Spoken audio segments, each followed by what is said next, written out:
Whitney Houston died at 48. Officially, an accidental overdose in a hotel bathtub, but rumors insist she was killed by her marriage to Bobby Brown, or by a drug cartel she owed millions to. How did the voice of God turn into a symbol of self-destruction? And why were there always people around Whitney who dragged her down?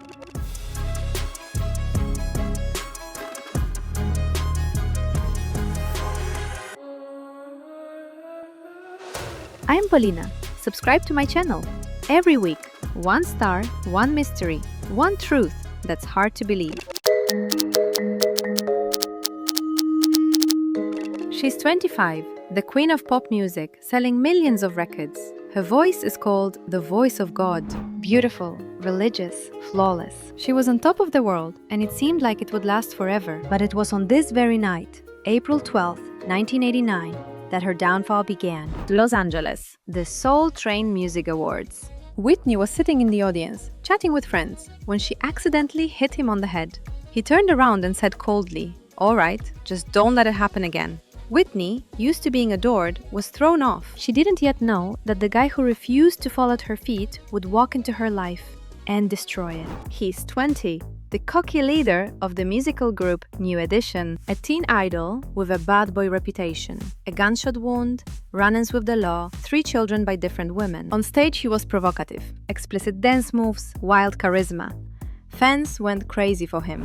Explosive, impulsive, jealous. On their first date, he got into a fight with a waiter. That's exactly what drew Whitney in, a woman who had been locked all her life in the image of a good girl.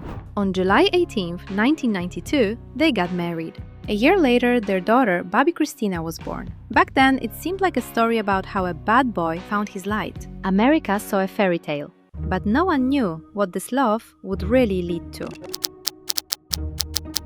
2 years after the wedding, Whitney tried hard drugs for the first time. Bobby denies that he was the one who got her addicted, but those close to her always blamed him. So did her mother, who tried to step in. Whitney's career was falling apart.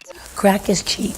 I make too much money to ever smoke crack. Let's get that straight, okay? We don't do crack. We don't do that. Crack is whack. That was when all of America saw for the first time just how broken she was. Viewers froze. Their idol was crumbling before their eyes. In 2003, police were called to the home she shared with Bobby Brown. It led to a domestic violence case. But Whitney showed up in court with her husband to support him, while the bruise from his punch was still clearly visible on her face. She defended him to everyone, to the court, to her mother, even to God. It was too painful to admit that he was destroying her. But in 2007, they finally divorced. Whitney started rehab. In 2009, her album I Look to You went platinum. She was singing again, but her health was already damaged. And worse, the habit remained. She still sought solace in powder, because she didn't know any other way to numb the pain. In her interview with Oprah Winfrey, she said through tears, "I lost myself."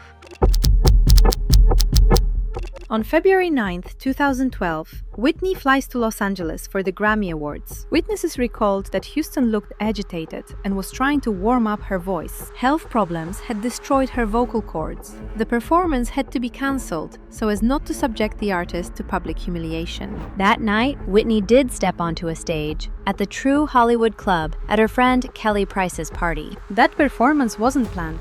Houston took the microphone and, in a raspy, barely recognizable voice, sang a verse of the gospel hymn, "Yes, Jesus Loves Me." That moment was the last time the world heard Whitney Houston sing. On February 11th, a hotel maid entered room 434. She found Whitney unconscious in the bathtub. Around her, pills, a spoon with white residue, rolled up paper. An ambulance was called. CPR was performed. At 3:55 p.m., she was pronounced dead. The official version is an accident, but too many questions remain. Bobby Brown's friend and music producer Suge Knight blamed her last boyfriend, Ray J, calling him a murderer. One police theory, she owed dealers $1.5 million, and they staged an overdose. Hotel cameras captured men entering Whitney's room an hour before her death, and 3 years later, another tragedy struck. Whitney's daughter, Bobby Christina, was found face down in a bathtub, exactly the same way as the singer herself. Bobby Brown openly blamed Nick Gordon, his daughter's boyfriend. According to him, Nick was a drug supplier. He was present for both tragedies. The police never proved anything. The case was closed. Nobody makes me do anything I don't want to do. My biggest devil is me. the singer once said, as she continued to defend her husband in interviews. But it was with Bobby Brown that she lost control. Forever. The world saw her as the voice of God, but what killed her was love. A love that turned out to be a trap.